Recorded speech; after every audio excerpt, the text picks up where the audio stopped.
Okay. Well, people are still joining us. Excited. Welcome. Happy Halloween. So happy to have everyone here for day two. Welcome to day two of the third annual Joining Our Voices virtual symposium on envisioning the future of serious illness care. Yesterday, we had a wonderfully engaging session. For those of you who joined us, it was on We Are in This Together, how the caregiving crisis affects us all and what we can do about it. For those of you who missed it, all recordings will be available at some point, I don't know, a few weeks, on our website of the North Carolina Serious Illness Coalition. You'll see the link on the I'll put it in the chat, and you can also see it on this main page, www.ncsicoalition.org. And now we're so excited about today's session on the future of AI to improve care and caregiving. In terms of logistics, especially since we're still allowing folks to come in, allowing sounds very interesting. We're still welcoming folks into our Zoom program. We do ask that you keep your microphones muted, and for the best viewing, choose speaker view on Zoom, as we'll be spotlighting the different presenters, and that will make it easier for you to see. Please do take a moment to put your name and your organization, if you're representing one, in the chat. And feel free to also share why you were interested in joining today's session. We're very excited to hear what people found the most intriguing about it. So we'd love to hear why you joined. And then at the end, we'll hear more, and we have an evaluation way to get more feedback. You can also use chat throughout the session if you have questions. I will do my best, and I have my lovely colleague, Jessica. We're going to keep track of the questions, and there'll be two different parts of the session where we'll take a break for some question and answers. So I'll keep track of the questions during the chat line. We are thrilled you will be joining us for what we know will be a thought-provoking session. We do also encourage you to attend tomorrow's session. It is our final symposium session for viewing of the short My Superpower documentary and a conversation with the film star young Kat and her mom Krista, as well as other loved ones and staff from the Children's Tumor Foundation. Like today, tomorrow's session is also from 12 to 1:30 Eastern Time. A quick introduction of myself. As for me, I am Heather Altman. I am the Executive Director of the North Carolina Serious Illness Coalition. We are a statewide group of health professionals, providers, advocates, and caregivers focused on improving the lives of the seriously ill of all ages and their caregivers. Through collective engagement of our active work groups, we address clinical practice and quality, advanced care planning, and caregiver and patient engagement through a variety of communication, advocacy, and education events like this symposium today.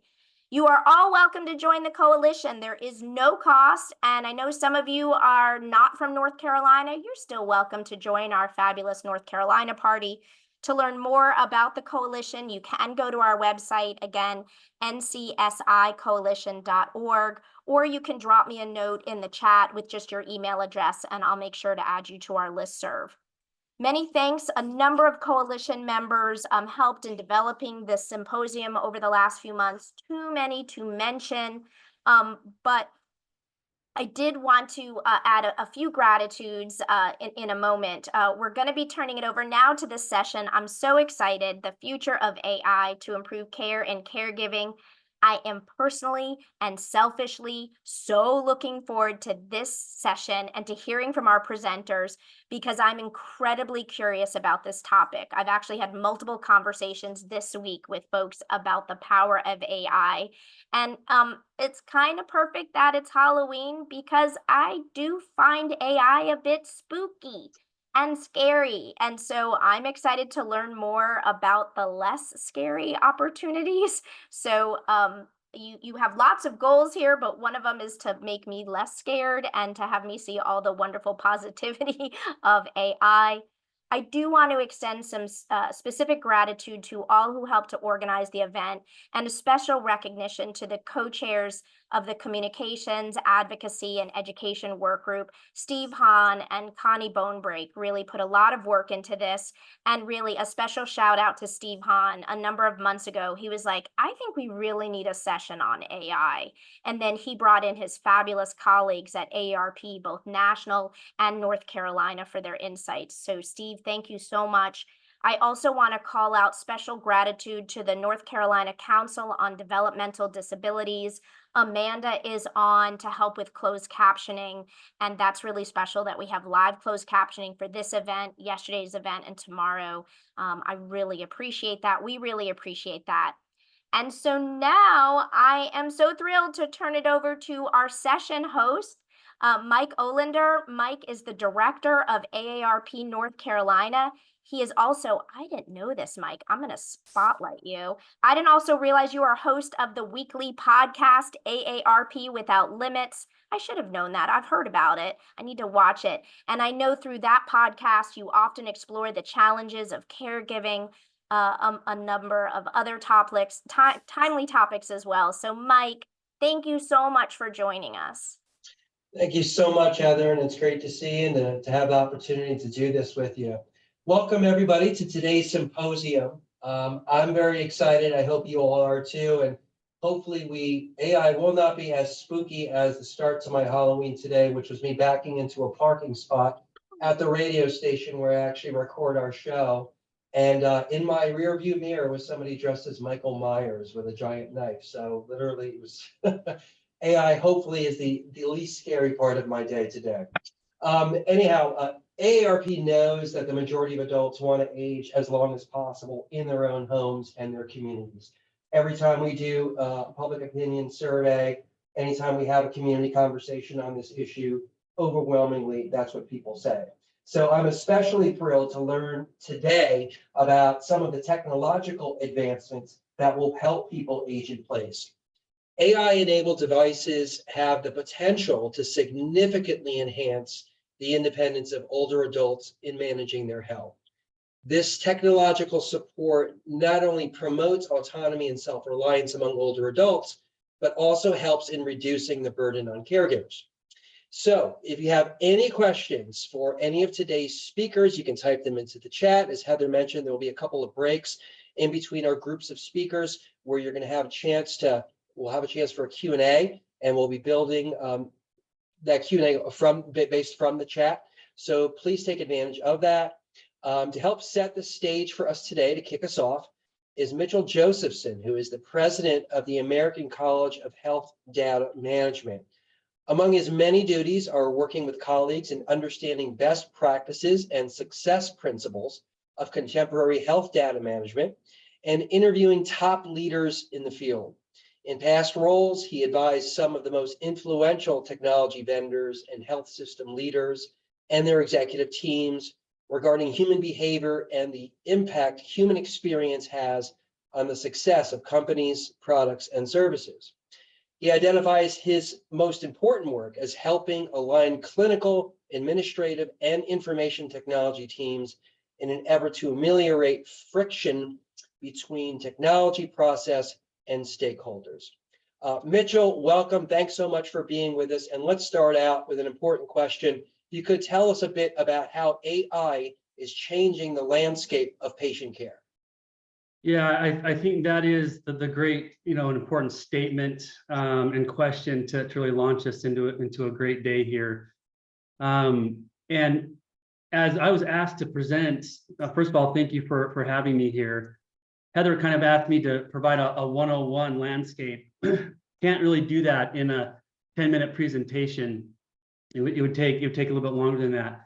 So what I decided to do was to focus on an incredibly important stakeholder within this evolution and application of AI, and that is really the consumer and the patient. It's actually a lens by which, as part of the college, we have a media publication that's been in the industry for 30 years.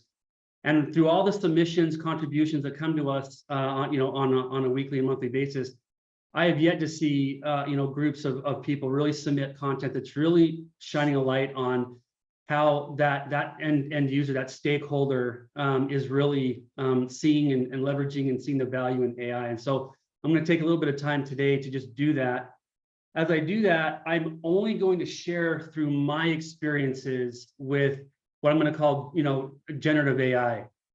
So ChatGPT or Google's Gemini or Anthropic's Claude, these are platforms that really came into the market really heavy a couple of years ago, and at mass scale have been adopted and been leveraged and been used.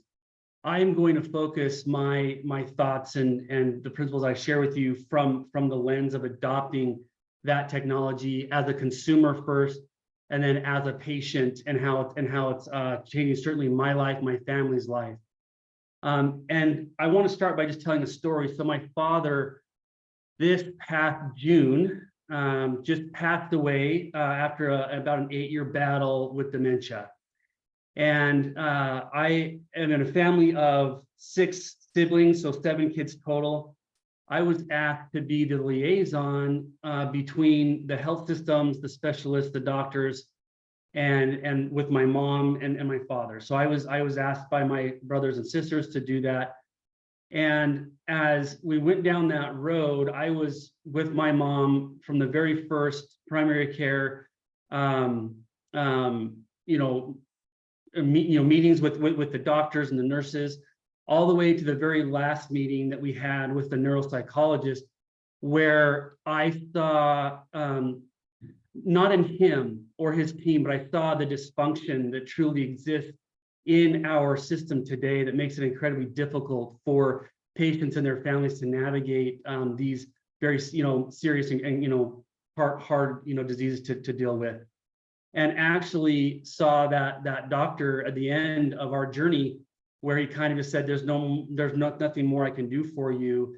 I literally saw him break down emotionally and cry because he just felt like the system and everything else was just really not delivering the outcomes that he had hoped he could have delivered for my father. And so we walked away from that last meeting, certainly me as a son, and as somewhat of the primary care team, circle with my mom, feeling very frustrated and very distraught. And so I'm going to leave that story here for just a minute, and I want to get into then talking about current consumer trends and patient trends with leveraging artificial intelligence. And then I want to come back and revisit the rest of the story with my father. So I'm just going to quickly just share my screen here and walk through a few things here. So if I think about me personally leveraging artificial intelligence and how that's translating into my journey as a patient, me as a father of 5 kids, me as a son helping my dad navigate this journey. I think about the consumer use, the mass adoption that's taking place with generative AI. I'm going to specifically just share examples that I have been a part of, because I don't want to speculate. I don't want to create any theory or what's possible. I'm just going to share with you exactly what I'm doing today as what I would say an early adopter of this, of these artificial intelligence platforms. By the way, all of the images you see today were all generated off of a AI image platform called Midjourney. It's incredibly powerful. It brings your imagination and creativity to life, and it does it in very stunning fashion. So all of the images that I've created for this presentation come from that platform. So I want to talk about 3 areas of my life: the organization life. So as a leader of health data management and as president of the American College of Health Data Management, I want to talk about me personally as a professional in this healthcare industry. Then I want to talk about my personal life when I go home and I spend time with my family. So on an organizational level, over the last couple of years, as a leader of a media publication and as a college, we have leveraged artificial intelligence deeply to do a few things. So this is actually things that we have developed, things that we're using today, and things that we use almost every single day. So with 30 years of media and editorial experience, we have actually taken a lot of that content, and we have created engineered prompts that allow us to take a transcript or an interview that we've had and turn it into an article in very quick fashion. in the voice of several of the journalists who have worked with us over the years. Now, this is incredibly important because right now, our editor-in-chief, Fred Bozzoli, who has been in the industry for over 40 years, is really on his way out. He's retiring and he's getting, being, ready to just kind of enjoy that next phase of his life. We're excited to be able to maintain his influence and his writing style as we have trained, through prompt engineering, our AI platform to actually mimic the way that he writes. Now, it's not generating content or thought leadership. That's coming from those that we interview. That's coming from the transcripts we get from the interviews we have. It's just allowing us in a very real way preserve his voice as well as write incredibly powerful articles that our readers can get to. Additionally, on top of just having a journalist agent you can think of write an article, we're having we have an editor-in-chief actual agent that actually then goes back and reviews the article, freshens it up, makes sure that it's written according to the Chicago style of writing, and then we can then look at it with confidence, knowing that all the T's are crossed, all the I's are dotted, and we can submit that. And then lastly, we actually have been able to leverage AI to create social media content from all of this. And so if you think about this in terms of then using individuals, we look to the future and we realize that what we've actually done here is that we've allowed ourselves to extend our expertise, extend our tenure, but also we've been able to reduce the need in the future to hire about 2 full-time people who would be managing and actually conducting much of this work. So on an organizational level, here in the upper, in this collage of images, in the upper right-hand corner really represents groups coming together, collaborating on a whole new level and being able to extend their reach and their impact by multiples of 2 or 3. Some people are predicting that in the near future up to 10, but we are certainly feeling the impact in a very positive way of being able to leverage AI to do these types of things. Second, in the lower or right-hand corner is really kind of this professional state. All of us as professionals. Me as a professional in my career, I'm leveraging AI on a regular basis. I would say almost every single day. I use AI to help me summarize articles and research, as you would imagine. I have many articles that I need to review and read and understand, and it's allowing me to get the important nuggets from those articles and that research in a very quick fashion. It also helps me in terms of contract review, so I can push a contract through ChatGPT, and it can really help me understand maybe what I should be reviewing in depth. Some of these contracts we're dealing with can be very lengthy, and they're very guiding and helpful. The other thing that I use it for extensively is for coaching, personal coaching. So whether it be strategic thinking, whether it be applying game theory to a scenario, it's incredibly powerful in terms of coaching an individual as a professional in a career, helping to be a dashboard to throw ideas out and to collaborate with. It's incredibly powerful in that way. So that's how I'm personally using that in my own personal professional career. And then lastly, over here, the big picture on the left, in terms of an individual state, a personal environment, when I go home at night or in the afternoon or what have you, I'm using ChatGPT on a regular basis with my children for things such as a study tutor or a homework tutor. So it's very easy for me to tell Chat, and all the family calls it Chat, and I say, Chat, I want you to help my 8-year-old daughter with her homework, her math homework. Do not give her the answers, but I want you to help her through this problem.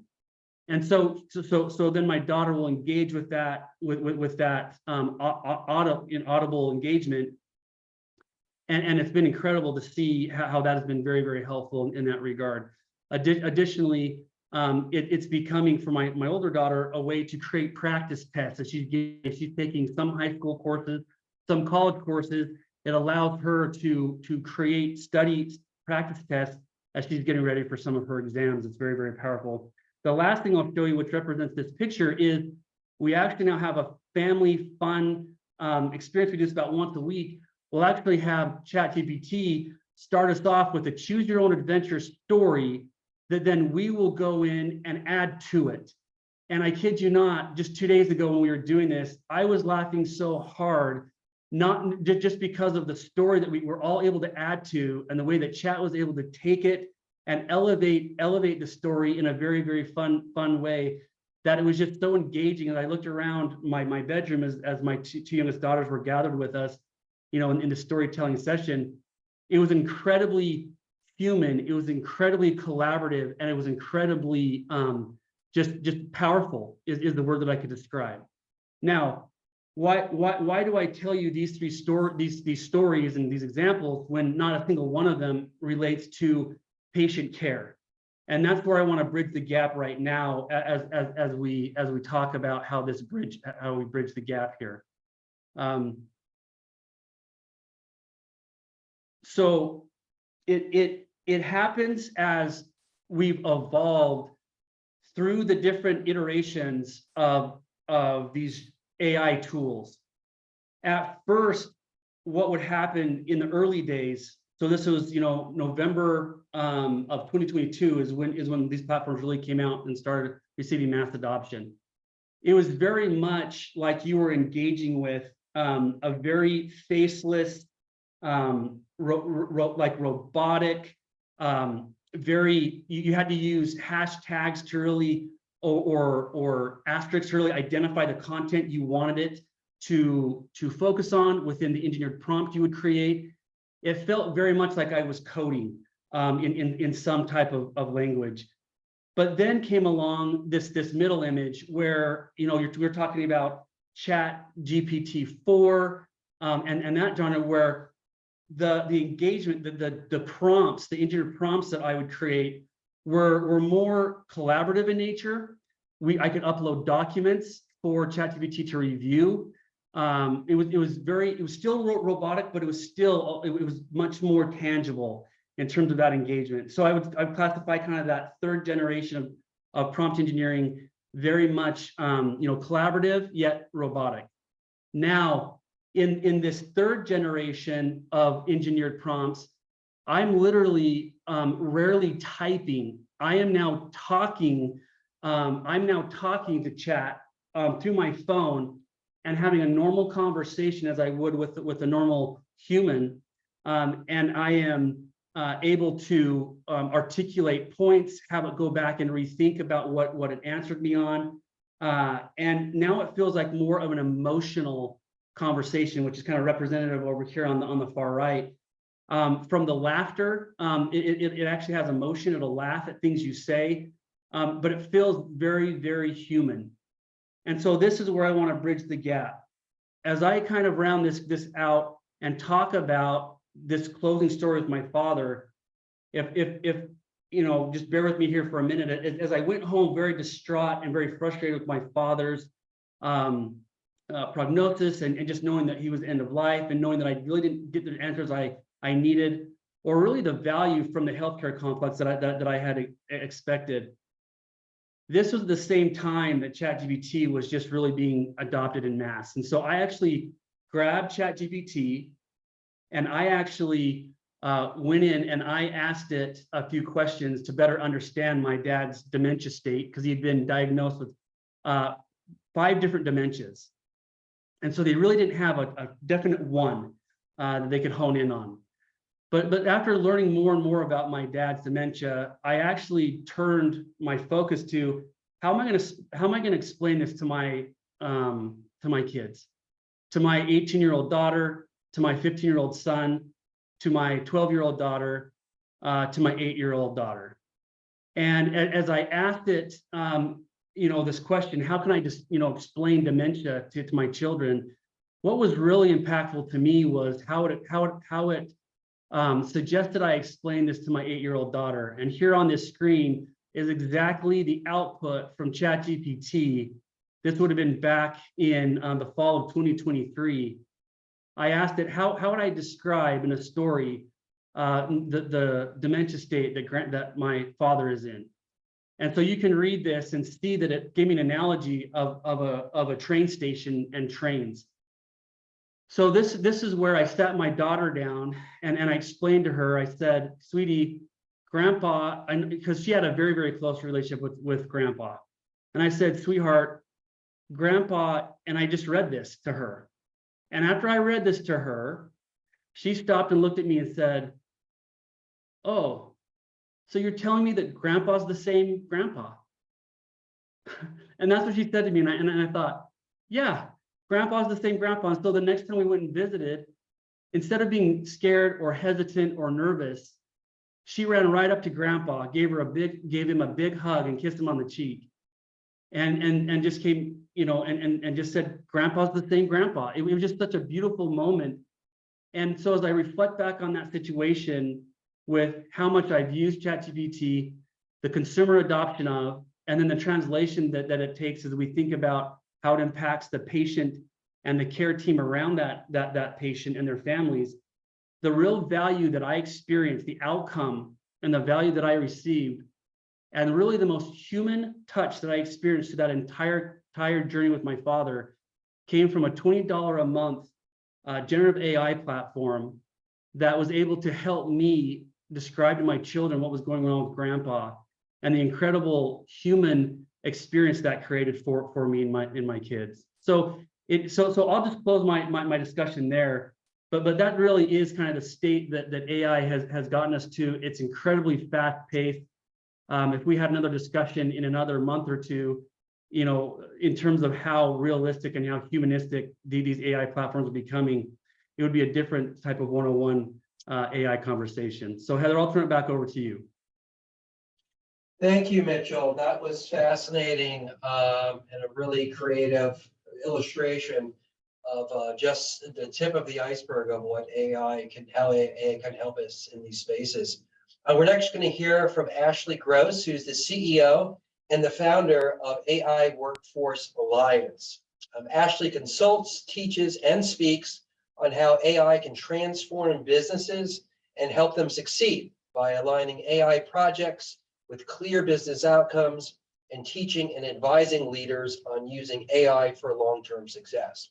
She works with nonprofits and healthcare organizations to use AI to solve business problems and preserve the human-to-human experience and how to use AI ethically and responsibly. Ashley, today you'll be offering some advice for family caregivers. How can AI help align them to better meet the needs of providing high-quality care? Sure, absolutely. Before I answer that, I would love to set the context for my answer, because when we talk about caregiving, the one thing that is abundantly clear is that routine is key, and a consistent schedule doesn't just help the person receiving the care, it helps the caregivers manage the emotional and physical demands of the role. And so with AI tools, caregivers don't have to carry every responsibility alone. And so I wanted to preface that, but to dive into the specifics, and I think probably the most, common sense one would be personalized care plans. And that seems really obvious, but a tool that I have vetted, that I've seen do amazing things is TCare AI, because it analyzes years of data to predict when a caregiver might actually experience burnout. So it suggests interventions such as stress management exercises, support services, but based on the individual needs. And so with this specific AI tool, caregivers really are receiving a personalized roadmap, which just makes it easier to focus on what matters most without feeling overwhelmed. And then I would say the second way would be, around the clock monitoring and real-time alerts, because caregivers cannot be there 24/7. And so for peace of mind, I really like the technology and initiatives that an AI tool called Safely You provides, because it's real-time monitoring and tracking changes in movement and sleep and behavior. And if something unusual happens, it is instantly going to alert that caregiver, which gives, peace of mind when they can't be there 24/7. And coming from the perspective of vetting these tools and looking at everything through an ethical lens, just because it makes sense, for the business doesn't necessarily mean it makes sense for the people that are actually using this technology. And so I use all of these specific instances coming from the perspective of those caregivers. So that's why I'm trying to explain them the way that I am. But I would say the third way would be just taking care of routine tasks, which sounds, kind of mundane, but there's this tool called MedMinder, and it handles medication schedules and sending reminders and dispensing doses reminders. And there's another tool called Lively, and it organizes transportation and grocery delivery. And I just like to mention these because even though routine tasks aren't hard to do, it still frees up the caregiver's energy, and it allows them to really focus on the quality interactions with their loved ones, which in my opinion is where you'd want to spend your time. For that fourth use case, I would say just helping everyone stay connected in a way that doesn't burden the caregiver. And the tool I would recommend would be Care Team, because it just centralizes the communication and the updates, which lets every single person involved in caregiving stay in sync. But there is also another tool called CareBridge, and it tracks the health changes and appointments so everyone's on the same page, which just limits the repetitive questions and updates that everyone wants and deserves to have about their loved ones. And then just to give that fifth use case for what I've seen being the most impactful ways to use this technology would be predicting what's next, right? Backed by analytics. And so I like predictive analytics because it looks at the behavioral patterns and it predicts when the extra support might be needed, such as, increased caregiving hours or health monitoring. I like to come from the perspective of someone who has had a loved one need round-the-clock care and wanting to have updates communicated to me and proactive measures put in place to decrease the stress levels for everyone, but most importantly, the family member who is receiving the care. So those are the best ways that I have seen AI help provide high-quality care. Great, thank you so much, Ashley. Heather, I'm going to kick it back to you because this is a great time for us to stop and see what questions folks have for Ashley and Mitchell. Yes, that was great. Here, I'll spotlight me too. There we go. All right, so thank you so much to both of you. All right, I'm a little less freaked out. For those who missed my introduction, I offered on this Halloween day that AI is spooky to me and it scares me a little bit, but I think both of you put some really great examples of how it can help Mitchell from the organizational level. And I saw a great, there's a music video, which was really fun. I need to find the link on how AI did my lit review. So I wish I had that back when I was a student. So the idea that you can use it to analyze articles and texts, but also how you're using it both at work, but also at home. That story was so powerful about how you can use it to make meaningful explanations. And then Ashley, you just went right into very specific, what you said, 5 different uses. I took my own notes about the different ways it can help with tasks and care planning and predictive analytics. There was a question, and maybe you can work on it later, though you can also send it to me and I can put on the website. You put a whole bunch of products there, and so there was a question about, can you list the different tools that you just mentioned? So if you're able to put that in the chat line. Do folks feel free, we do like to have a really engaging session. I know we have a bunch of people, but feel free if others have questions. I'll start with one of them right now, which is Mitchell, you threw in this comment about for $20 a month. And so to me, that adds the comment about affordability and accessibility. And so Mitchell, you can talk about it, and then Ashley, maybe you can pick up on it. Do these things, what of these things have costs? I know I'm cheap, so I've used the free GPT option, but how do you decide what's worth it and what has value to you as professionals? And then also, I am a family caregiver. What has value to me and what you think people should be thinking about investing in the future? Ashley, you want to go first, or do you want me to take it? Sorry, if I'm being honest, I was totally making sure I dropped all of those tools in the chat. Okay. So I'll jump in there. So the way that I've looked at this is, this comparison. Yes, my mom and dad, were on Medicare and certainly had, the financial means to take care of my father. So it wasn't a matter of their out of pocket, to take care of the needs of my dad. I mean, he'd been paying into it for years, and so rightly so, we'll take advantage of that. But it was just a comparison in my mind as a son who's in this industry and who wants to see it improve, certainly around the cost and burden of care. If I think about the value my family received, and if my mom and I reflect on that situation, we think about the thousands of dollars that were spent on my dad's care. And then we think about the value that was received from whatever else we spent money on. If you look at the value we got from $20 plus a month, a little bit more than that a month, to be able to get deep insights that the doctor, one, couldn't take the time to really sit with us. I literally took my dad's patient records and I put them into ChatGPT and was able to understand what the doctor was saying, and I was able to help raise things up to my mom. I was able to help my siblings understand better. I was able to become a master communicator about medical terminology and situations that I was not before.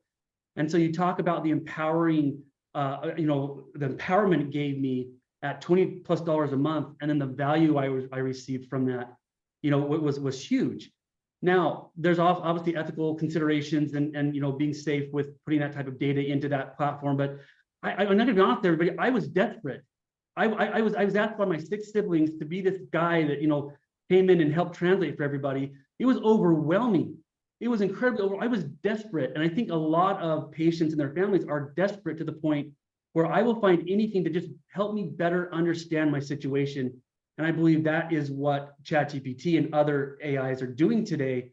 It's helping us as patients and supporters of our patients, understand the situation. That's of great value today that we're not getting from the healthcare system. Thank you. Ashley, your thought about all these different products and people, you'll see Ashley did put links, thank you, in the chat of the different products. How do you talk with patients as well as organizations about the cost and the value, and is the juice worth the squeeze, as one of my friends used to say? Sure. So I work with these companies directly. I, share my anecdotal stories because I have, my mom and my sisters work in this field. And I've also had, a father-in-law who unfortunately passed, who had Parkinson's. And so this was something very much like Mitchell's story that we had to navigate, that we were not expecting to. And we very much, these decisions needed to happen fast, but there needed to be a really foolproof plan in place. And, I don't think that we were fully prepared, because I don't think this is one of those things you ever expect to do until you are faced with doing it. So to answer your question more pointedly, I would say how I navigate these conversations more so is, technology is just technology. It's not going to replace humans.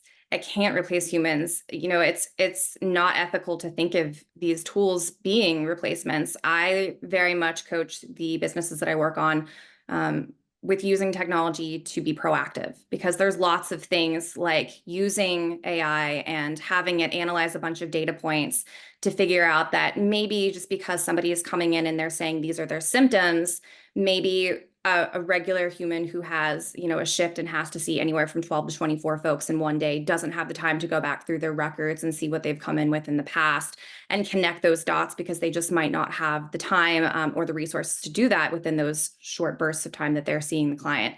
But if you're using technology to kind of have that first filtering of breaking down all that data and analyzing it from that perspective, then something might pop up on the radar that says, well, maybe this person needs, a CAT scan, and the symptoms weren't, associated with that. But because of the past historical data, we think that this needs to happen.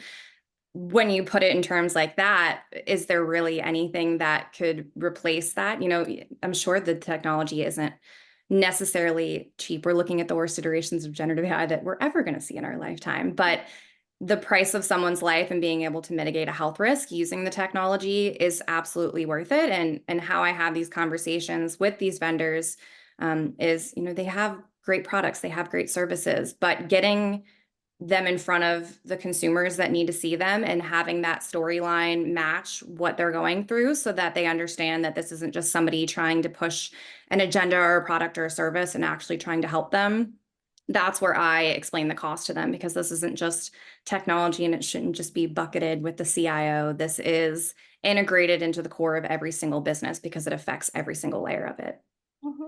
I had a question that I'll ask in a second about sort of the actionable efforts that you, or the information that you get, but I want to, Philip Woodward brought up a really great point. And Philip, I did some gratitude to the North Carolina Council on Developmental Disabilities for all of your support in organizing these sessions and for the captioning. And Philip brings up a really good point, and he says in the chat, North Carolina has a massive direct support professional crisis that impacts people with intellectual and other developmental disabilities. I would also add, because I'm in the aging space, so caregiving for older adults as well. The subject of AI reminds me that I would like to see robots who can enter a person's home and help the individual get out of bed and get dressed if no human is available to assist the individual. So, and then there are some talks about later on, are we going to see robots as a substitute for human care? I know that we have a colleague that sent a video of he was able to get a robotic arm that's helping him to do things. What are you seeing in the space of combining robotics and AI? So I would just mention, from our perspective, which we deal mainly with, the software and services within healthcare, we're not getting much, submission or contribution around the robotics. Certainly that's a huge opportunity, but I really also love the comment by Eileen Hume, where robots, yes, can come in and assist, but that's really what they should be doing. They should be assisting and extending the reach of our care providers. Same way with the technology. It should be something that's extending their reach. How cool would it have been if that neuropsychologist would have had, access to some form of a chat bot that upon engaging with me and my dad and my mom could have said, hey, look, we have created something for you that you can ask this chatbot a myriad of questions that can really give you deep understanding about your father's condition and how to explain it to those around you and help everybody navigate this, burdensome journey that you're about to go on. How cool would that have been for him to empower him to extend the reach of his, desire to truly help us navigate those last moments of my dad's care. Same thing with robotics. Yes, yet attending the sessions yesterday, what an incredible story shared yesterday, everybody. I mean, that was just amazing. But just seeing the crisis that we're in and the need that we have for more care providers, more humans helping out there. This is something where these robots might be able to help. But again, if it's to replace, that I don't think that does the job. It needs to extend the reach and empower.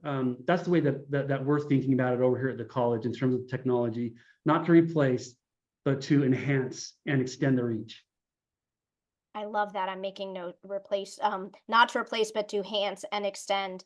And then my one last question, and then I know I'm excited to turn it over to Mike so we can hear from some of our folks that are actually developing products, because I know they're waiting to share. The conversation that I had a few days ago, I was meeting with a tech company that had a new platform that it was super expensive, and I was like, that's going to be really expensive. But this issue of predictive analytics, when you and I come from the long-term care world and in communities that had skilled nursing and assisted living, and my mind went to, and as a family caregiver, if you start getting so much data shared with you, what data is helpful and what data is noise, and so this idea of what's meaningful data, and then this issue of what's actionable and what are the costs of not acting on it. So for me as a caregiver, there's only so much now me and my dad want to know. You get information, you're like, well, do we have to act on that now? And if I don't act on it, where's the guilt? Like, yeah, we knew that wasn't it. Like, how do you decide? And as an organizational structure that's always worried about being sued.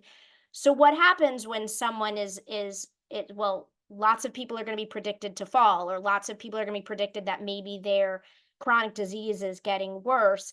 Where's then the liability of not acting on it? So that's some of the ethical and philosophical and legal issues that I'm sure Ashley and Mitchell, you're both working with organizations.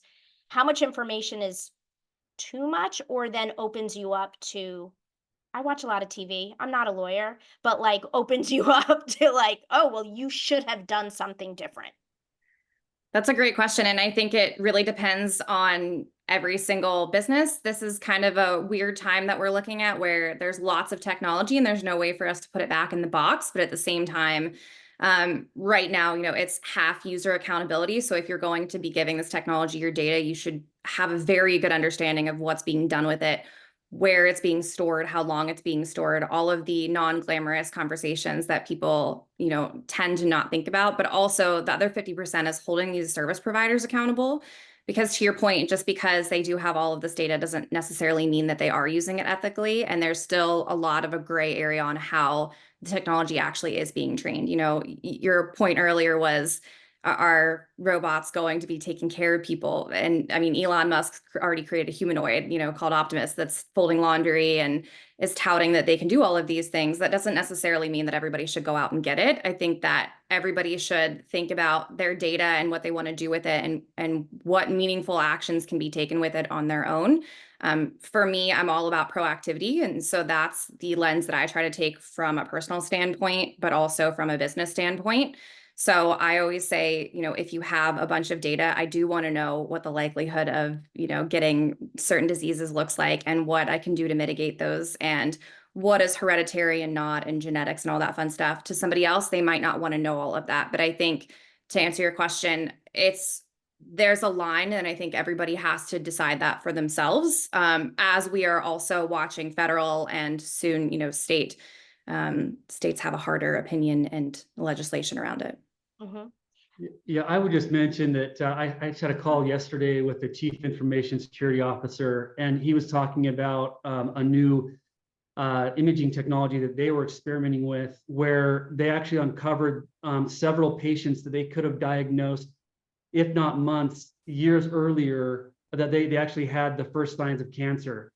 And so what that does is, he says the concern there is now the legal team's all over that, because what happens if you go back to those patients and say, hey, yeah, we just want to let you know, we actually, if we had this technology, we could have told you had cancer a year before we actually diagnosed you. I mean, that becomes incredibly scary. But I think what a shame if we can't create an environment where we provide that grace that is needed in order to move these technologies forward to enhance future states of care. And so I hope that regulatory bodies, I hope that organizations, I hope that patients, I hope that we all create that safe place. And I know that's a very wishful request, but that's really what's going to have to happen here, is when you're going back and looking at images that were taken 2 years ago, 3 years ago, and then you're running those through these new technology systems, and you're able to say, oh my gosh, I wish we would have had this and we could have told them.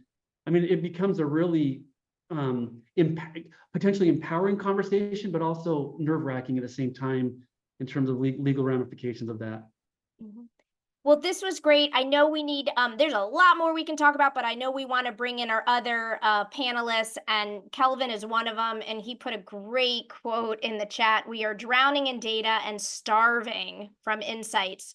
So with that, I want to thank Mitchell and Ashley. We might bring you back towards the end, but I know I want to turn it back to Mike so he can so we can learn more about some specific products. Thank you, Heather. That first segment was fantastic. Thank you so much. So what are some of the AI advancements that can help patients and family caregivers? Well, now we're going to meet a couple of entrepreneurs who have developed new AI-enabled products. Each are going to take about 10 minutes to tell you a bit about what they're developing and be available to answer some questions. With us today are Kelvin Samugam. He's the CEO and founder of MyCare. Is it MeCare or MyCare? He'll tell us. And also Rashmi Joshi, who is the CEO and founder at Asha AI RX Compliance. So let's begin with Kelvin. The floor is yours. Thank you all. It's a pleasure to be here. A bit of background about me: I'm a recovering management consultant, been in the dark side, and now I'm doing something much more exciting. I run a H-Tech company. It's called MyCare, and behind MyCare, we built a conversational AI platform. Her name is Monica, and Monica is designed to support both the older adult as well as the caregiver to perform their role. Now, we started the company, for me, was from personal experience of having to put my career on hold so I can step in and support my family to look after my father, who was diagnosed with dementia. Sadly had a fall, broke his hip, went to hospital, end up with a severe bed ulcer, got infected with MRSA, and the classic, became bedbound and required a lot of support at home. And this is where I stepped in. And sadly, 6 months later, I lost my dad from sepsis. And instead of actually just moving on, I thought I've got to do something about it, because our situation is not unique. There are thousands, even millions people around the world going through that same process. And but one thing that I did differently to a lot of entrepreneurs is I wanted to really understand the problem before jumping to the solution. I spent around 2.5 years studying caregivers, working with organizations that provide healthcare practitioners to help older adults grappling with chronic conditions at home. And after spending so much time, this is when we started to develop our AI. And what I've noticed in our industry, you have two phenotypes of companies. You have some that are focusing purely on throwing more humans at the problem and expecting it to get better. And on the other side, you have some that are looking at technology first, and they believe AI is going to solve the problem. But my view on this is we went through a phase where we had EHR system. We thought that was going to solve the problem, but it didn't. Then we had big data. Oh, big data! Like everybody thought that's going to solve the problem, but it didn't. And where we're going now, and I think the solution is where you have this symbiotic relationship between humans and machine, where AI is augmenting the capability of the humans, taking away a lot of the administrative burden and allow the human to spend more time with the member, with the client, with the patient. And this is exactly what we've tried to do. By building a conversational AI, we collect data from the user, and using that data, we aggregate this data to then provide insights to the caregiver. Now, let me put that into perspective. Our AI is capable of collecting 70 data points every minute. Now, 70 data points, if you were to send that to a caregiver, you'll make their life hell. So what we do is we aggregate this data and we pull insights from those data that can help a caregiver to make the right decision at the right time and much faster. For instance, if a caregiver walks in on a morning, our AI will do like a mini handover. What happened overnight? The person had multiple trips to the restrooms, restless night, sleep quality, it's not been great. And those insights is then shared with the caregiver for the caregiver to know how to prioritize their task for that particular member at the point they enter the house. And also, when you look at the way that we interact with our member, we do it with a lot of empathy, and we built memory with our AI, because what we've also noticed is back in the days when we introduced our technology in the home of the member, they felt like we are monitoring them.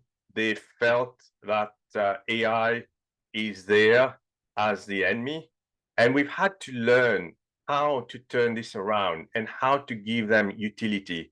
By utility, what I mean by that, the only way I can explain that properly is to give you an example. So today, Monica would basically ask one of our users, hey, Jane, can you tell me some of your best memories when you were a teenager? And as Jane is explaining, oh yes, I had my friend Susan, and we did X, Y, and Z. Those memories are actually kept in what we call the time capsule. And with the permission of Jane, our AI will store these memories and also say to Jane, like, one day, if that's okay with you, maybe 100 years from now, I tell your story to your great grandchildren. And it's those things, those kind of features that really add value to the member. Because unless we can demonstrate value to the member, then the level of adoption and stickiness is not going to work. And the way to explain that, you're in the middle of the road and you want to go to the best Italian restaurant in town. You open your phone and you say to Google, want to go to the best Italian restaurant in town. And Google says, sure, but you need to give me access to your phone so I know exactly where you are. And I'll take you the shortest, farthest route to that restaurant. So there is an exchange of value and you give Google access. And for us, that has been the same model that we use. How do we give value to the user to allow the user to then build that trust in what we can offer to them? And then once we've done this, then it's about really understanding what value is the caregiver looking for. Is it that they want to know when something is wrong? Maybe the person is getting out of bed at 2 in the morning to go to the restroom. Is that of value to them? Is that the type of information that they want? Or do they want information when, say, the oxygen saturation is trending to about 96? So what are the information that add value and what actually represent noise? So we can then cut all of that. And that takes years to be able to do and to be able to optimize the AI that you provide. And one thing that we've also done is change the voice of our AI agent. So today, our AI speaks with the voice of an 8-year-old. And after we've implemented the voice of an 8-year-old, we've seen level of engagement shooting from about 15%. And just for information, industry standard is between 15 and 20% of engagement with an AI. And it moved to about 52%. Now, why doing experimenting with something like this?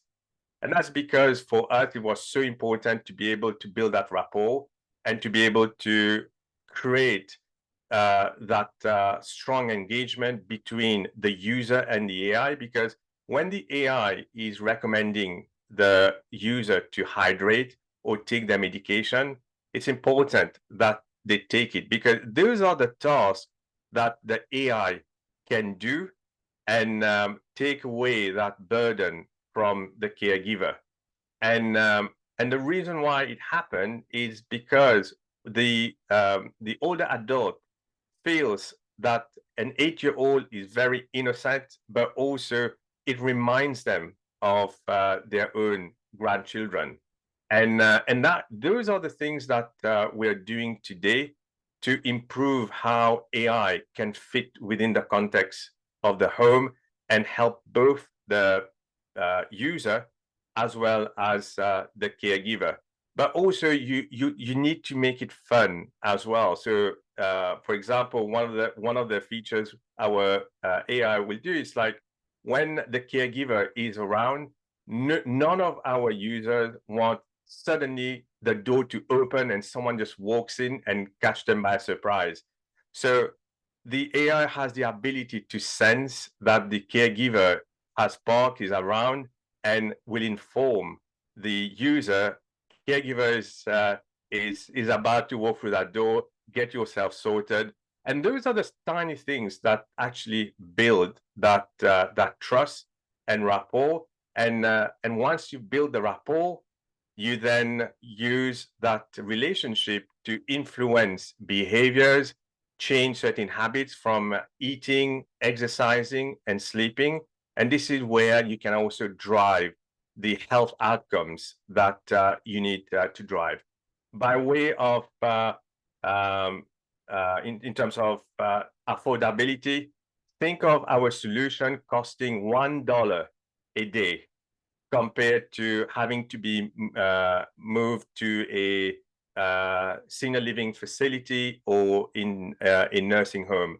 And that has been something that was so important for us: affordability, accessibility. And we work and engineer the solution so that it's not too expensive. But in terms of accessibility, you don't need a mobile phone. You don't need a broadband connection. All you need is a cube, which I have here. And through this device, you do everything. And everything you need, you can request using your voice. And when you use your voice to request something, our AI is also listening to your voice and extracting biomarkers from your voice to assess for sentiment, the emotion of the person. And based on all the information, the way we engage with the person will change. The level of urgency of requesting for something will change. But we can also request things like, hey, would you like me to book a pedicure for you? And if you say yes, our AI will do this. And this is where utility comes in, because it's not only about monitoring, but it's really having that AI that is supporting the user to get on within the day. So those are some of the features that we've trained our AI to do. And I will echo what was said before by Ashley as well. AI cannot replace humans. We are far from this. And one of the anecdotes I use, AI work on probability and statistics. If you have a child with a condition that maybe the probability of this condition going away is fairly low compared to someone who is 96 years old, and the probability of the condition going away is higher, but the person is 96 and have multiple chronic condition, AI will be biased towards the 96-year-old. A human being will take into account that the young child has all his or her life to live. And those are the things which we see reason why AI cannot replace the human. I'll stop here and hand over to Rashmi. Calvin, thank you so much. That was absolutely fascinating. Really exciting thinking here going on in the technology. Rashmi, over to you. Hello, everyone. Hopefully you're not falling asleep. Thank you, Kelvin. I think that was a great introduction to what conversational AI can do in the caregiving space. So much like Kelvin, we are also a conversational AI caregiver. I'm going to share my story here. Just a second.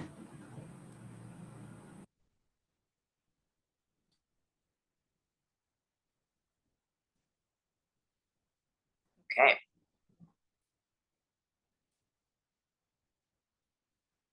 So my name is Rashmi Joshi. I'm the founder and CEO of Asha AI. And I built Asha, if I can get this little guy to go away. There we go. I built Asha after my grandmother. These are my grandparents pictured at our home in India. After my grandmother went through the really difficult journey of managing colon cancer. And as you can all imagine, it was just a really difficult time for the family. We were trying to figure out how to care for her, with most of us living in Seattle and my grandparents living in India on the opposite side of the world. And we tried everything that we could get our hands on at the time, including, you know, several smartphones and tablets, camera-based equipment in the home, really to find out that none of it worked because they're just not tech savvy. They're not at a point in their lives where learning how to use new technology is an option. So I built Asha with the goal of helping family caregivers like myself, my aunt and uncle, my mother, have insight into what's actually happening in the home, and to help elderly folks feel a little more empowered about how their care is being managed, feel more independent, get help with tasks that you know, seem probably trivial to folks like you and I who are tech savvy and higher functioning. But if you're taking 10 to 15 medications per day, can get quite daunting. And so Asha is essentially a conversational AI caregiver, much like Kelvin's, that patients can chat with, elderly, disabled, everything from those who have vision problems to hearing loss, to, you know, no mobility or even low dexterity, meaning they're not able to operate a traditional mobile device.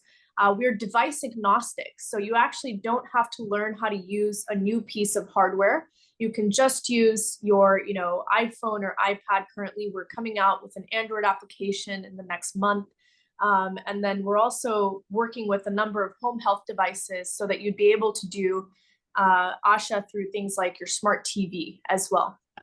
And so the way it works is that you simply chat with Asha throughout the day, or you can use the touch-based interface, which has customized options based on, you know, disabilities that you might be managing. And as you're going throughout your day, Asha can remind you when to take your medicines, upcoming appointments. She can do things like facilitate virtual care visits, and then also help you stay on top of your care. So help answer any questions that you might have about your care. We're actually more focused on the trial management space. So we're getting ready to launch our first clinical trial with Memorial Sloan Kettering, helping manage oncology trials in the next 2 months. And what's really interesting about the trial management space is that largely, if you've ever enrolled in a clinical trial, you'll know that you have to physically travel into these trial sites.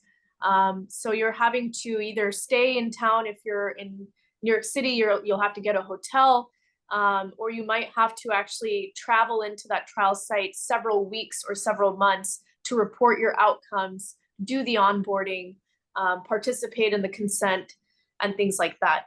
So a lot of life-saving clinical research today really isn't accessible to elderly folks, right? Or folks who are going through really intense chemotherapy, or those who might be disabled. And so our goal with Asha was to make something that's super easy and intuitive for people to use. So it's as easy as having a conversation with your loved one, and can fill that gap of someone physically being there to help care for you, and you getting access to the tools and services that you need as a patient to help you stay on top of your care. And this also obviously opens up the entire library of clinical trials to a very tech challenged population, as well as those who might be living in rural areas, or those who can't afford being in and around these trial sites and being able to travel in and out of New York City, which can get very expensive.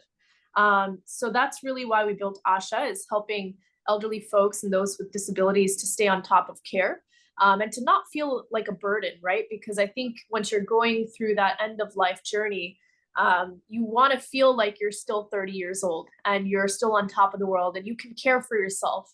But sometimes that's just not a reality. So we help empower elderly folks through conversational AI so that it's bridging that gap, and it's an unobtrusive way to let your loved ones know what's going on.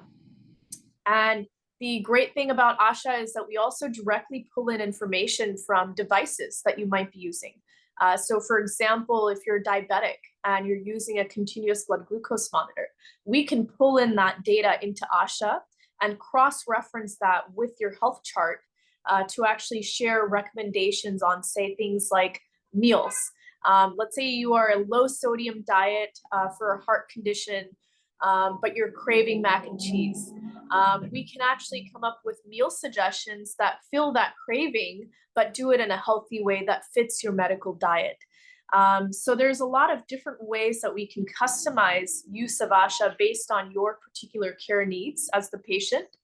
And I'm happy to share that after launching nationwide in the US about a year ago, on average, people have been using ASHA about 5 times a day just within the first month of launch. So we've been able to prove that people actually really love using ASHA, which I think, as Kelvin mentioned, when you're building for a solution in the space is so deeply important. You don't want to build something that's just throwing technology at the problem, but you want to build something that actually becomes part of your day-to-day routine. So that was really our focus in building ASHA. And I'm happy to share that, since launching, we're also launching our conversational AI solution this week. And we're getting ready to deploy our first clinical trial with MSK in about 2 months. The nice thing about ASHA is that we can actually customize the voice. So if you have a loved one that you want ASHA to sound like, ASHA can emulate their voice. If you have a specific accent that you want ASHA to prescribe to, ASHA can do that as well. So this really opens up the ability for patients of all different demographics who might have problems with understanding the English accent, the American English accent, to be able to interact with what they're most naturally comfortable with. And eventually we plan to expand to an AI-based drug discovery tool, which essentially allows all of these pharma companies who are building drugs to have insights that can help inform how they construct these new medicines. Because to date, as you guessed, a lot of the folks who are involved in clinical trials are those who are of higher socioeconomic status, can afford being in and out of these treatment facilities. It's expensive to be a part of clinical trials, and it's not an accurate representation of our very diverse patient population. So through ASHA, we're giving folks who are living in different disparate parts of the world to join drug trials virtually for the very first time. So this obviously can help inform drug discovery in ways that hasn't been done before, and we're very excited about that. So that's what we're building at ASHA, and you have, as the CEO founder, and the reason why I built ASHA, which actually is named after my grandmother, and it also means hope in Sanskrit. There will always be a monthly subscription available through our website to anyone who can benefit from it at a very affordable price. So I'm excited to be here, and I'll take some questions now. Thank you. Great. Thank you so much, Rashmi. Heather, let's pitch it back to you to see what questions we've got there for both Kelvin and Rashmi. Yes, and I was just about to, I'm adding spotlights. Yes, feel free, folks, to ask questions. Feel free to put them in the chat, or if you want to come off mute. And Mike, I'm going to spotlight you too. It is what's really interesting, and Kelvin, you touched on this, and Rashmi, you touched on this as well, is this issue of reaching out to folks in different ways. Rashmi, with yours, it's I think through more clinical trials. Kelvin, you talked about some of the predictive analytics, some of the health inequities, and how to, for lack of a better way, level the playing field, that vulnerable populations have access to these resources and to these resources. So I was wondering if you could talk a little bit more about that, and each of you can, Rashmi, you can jump in on that, because I know you were just bringing that up with the clinical trials. Yeah, absolutely. So I think the way our health system is currently set up, it's kind of odd, because the patients who require the most amount of care, right, those who are disabled or might have comorbidities or managing multiple medications and conditions at once, oftentimes are really overlooked as part of our current healthcare system because they're not able to travel into these trial sites. They're not able to participate in potentially life-saving clinical research. So being able to help bridge that gap through technology, such that you don't actually have to go travel to New York City to be a part of MSK's trial for colon cancer. But you're able to actually sign up through the comfort of your own home. You're able to sign your consent form through ASHA. And you're able to actually participate in a real-time capacity, I think is hugely beneficial to patients who might be in a wheelchair, might not be able to fly, might also have language barriers and might not be able to really understand as they're sitting during this registration process what's being told to them. I don't know about you, but even for me, when I go to the doctor, sometimes I'll come back and scratch my head and think, wow, I forgot to ask those 10 things that I needed to ask, and I actually don't understand what he was telling me. So having the ability to help simplify and really advocate on behalf of patients who can't necessarily advocate on their own behalf through AI, I think is such a valuable thing. And it helps us build better drugs too, because for pharma companies, they're not looking at building medications just for the specific percentage of the population who can afford them. We want to build drugs, we want to build medicines that actually are beneficial to all of us, right? To the diverse patient population that we have. And currently, that's just not really much of an option for these drug companies because they're not able to get that person who's living in rural Kansas into this potentially life-saving clinical trial that they can benefit from. And I'll hand it off to Kelvin to add to that. Yeah, thank you. And our angle is slightly different for us. It's about aging in place and how can we help an older adult to live a healthy, happy, and safe life. And this is about extending the health span as opposed to extending their life, but then it's not good quality. And what we've done, so we've already implemented with GPT about a year and a half now. So we focus on two areas: language. So our AI is able to communicate in 84 different languages, but also we've built the solution so that it's neurodiverse as well, because how you ask a question and your tonality, all of that matters so much. And you know, this is not something that we've done overnight. It took us years to be able to build that in. And again, as I showed you as well, if you can't afford a mobile phone, and if you can't afford internet, you know, same thing. If you look at rural Tennessee, some of our members don't even have electricity or even water in the house. So we built something that doesn't really require them to have much. And obviously, this is reimbursed through Medicare and Medicaid, but some of the providers as well, because it's helping them to make savings. So they are offsetting the costs of the solution, and the user is not required to pay for the service. And those are the things which I think, you know, I've been in tech for quite a long time. You can have the best tech in the world, but if it's not adapted to the specific use of the user, it's not going to work. And the other thing as well, we talk about population health. A lot of solutions out there can achieve and demonstrate health efficacy and population health, but very few are able to do it at scale. And to be able to do it at scale, you need to be able to personalize the advice you're giving to the user.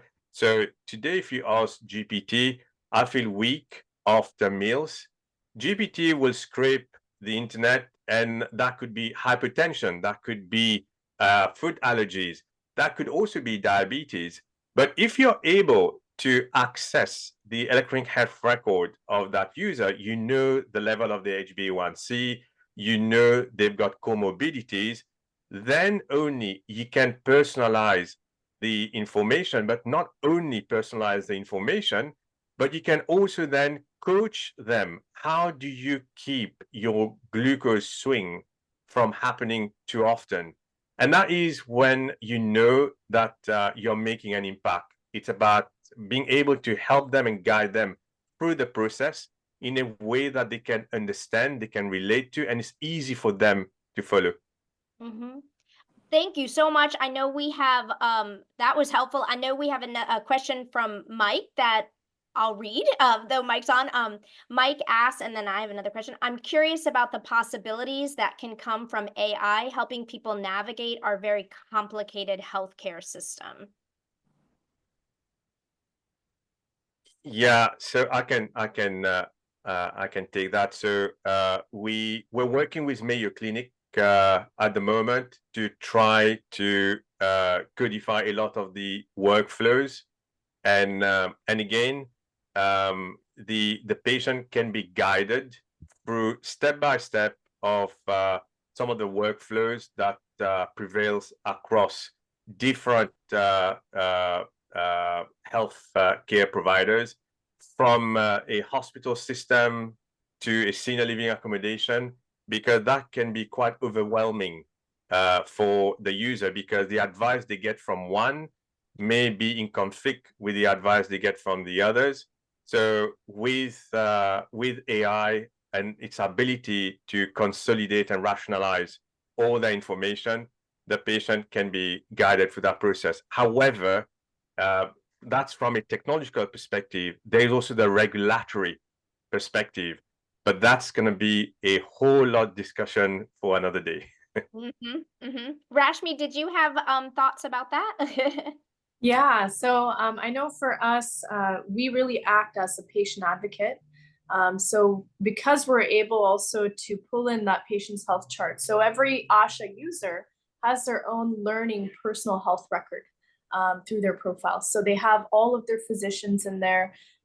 They have any EHR integrations to their health charts in there.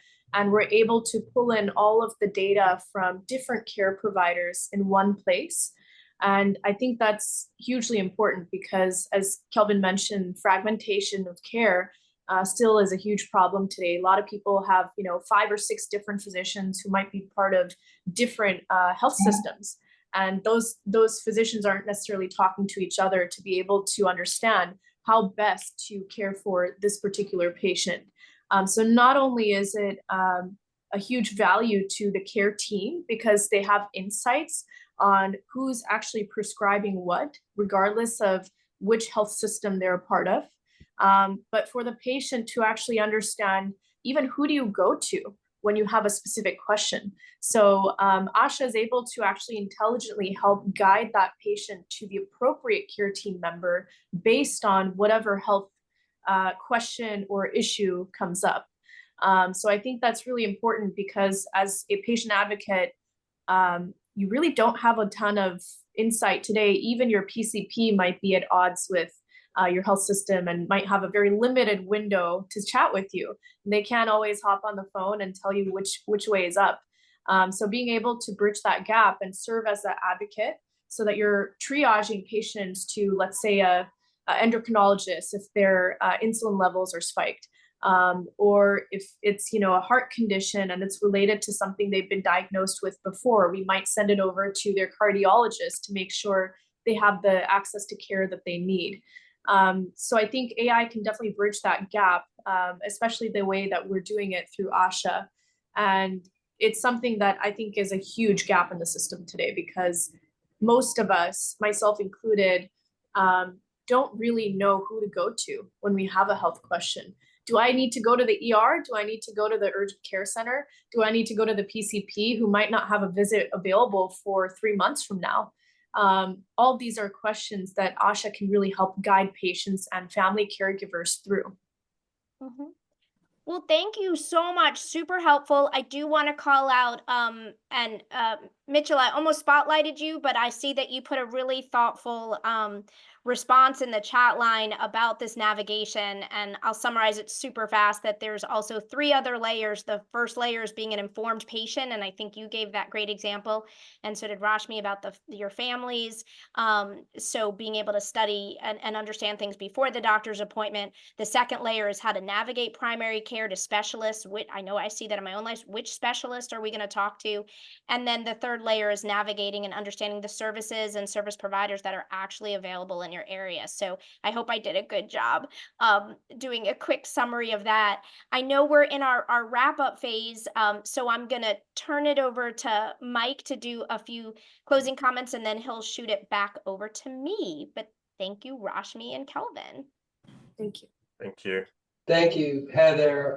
And I just want to tip my hat to the North Carolina Serious Illness Coalition for putting this together. You know, AI is one of those fields where it's literally AI is more advanced and is better today than it was yesterday. And the acceleration, the growth of it is exponential, I think beyond our comprehension probably. And as we address the challenges that come with aging and with having a very complemented, fragmented healthcare system, the possibilities are endless, and combining them and using AI really to make people's lives better. And like you all, I have fears and concerns, and sort of the possibilities for bad stuff and fraud and things like that are also endless. But the positive possibilities really can make such a significant difference. And of course, AARP's mission is to make life better for people as they age. So for every generation, aging in America and in the world is better now than it was for the generation before. And that will just play that forward, and that progression will continue. And AI truly does present an opportunity for us to do that. So I want to thank our thinkers and our innovators for being with us: Mitchell Josephson, Ashley Gross, Calvin and Rashmi. You all were really provided not only great updates and peeks into your world and what you're focusing on, but given us all a lot of food for thought. So thank you all. And like you, I'm a student, and looking forward to learning more tomorrow than I did today in this important topical area. So Heather, back to you. Mike, thank you so much. Thank you to you. Thank you to AARP. Steve Hahn, I know you're on, and I know you were behind the scenes making it all happen. So super thank you to both of you. And as I've said before, the North Carolina Council on Developmental Disabilities for the live captioning, and really all of the Serious Illness Coalition members that helped to put this symposium together. So yeah, I'm still spooked out a little bit, but I think that the possibilities, both from a healthcare practice and what I've heard today and what I've been hearing a lot about recently, is all the social engagement. And I know that we cannot replace the human to human connection, but I do love some of the opportunities. I did hear the other day from this tech person that her daughter has a continuous chat going on with a Taylor Swift AI, and she overheard her 9-year-old sharing more with the Taylor Swift than she does to herself. So I think we're in a whole new world, not just for older adults, not just with folks living with serious illness, but for all of our families, and how we're going to be interacting. And I know I'm all over things, and so I know I'm a fan of getting all kinds of AI algorithms, whether I realize it or not, because I'm buying random things that pop up. So anyway, thank you all so much. You will notice Jessica put in the chat line a link to do an evaluation. We'll also email that out to you, but would love for you to do an evaluation. I share my gratitude to the presenters today. And also, just a push, please, tomorrow's our last day of the symposium.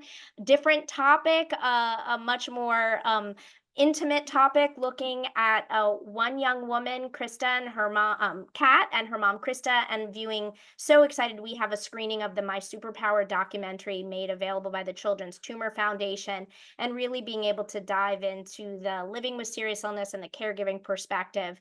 And so I also want to give a shout out to my North Carolina caregiving collaborative partner, Karen Appert, who's on this. So please join us tomorrow, and a super thank you for everyone for joining us today.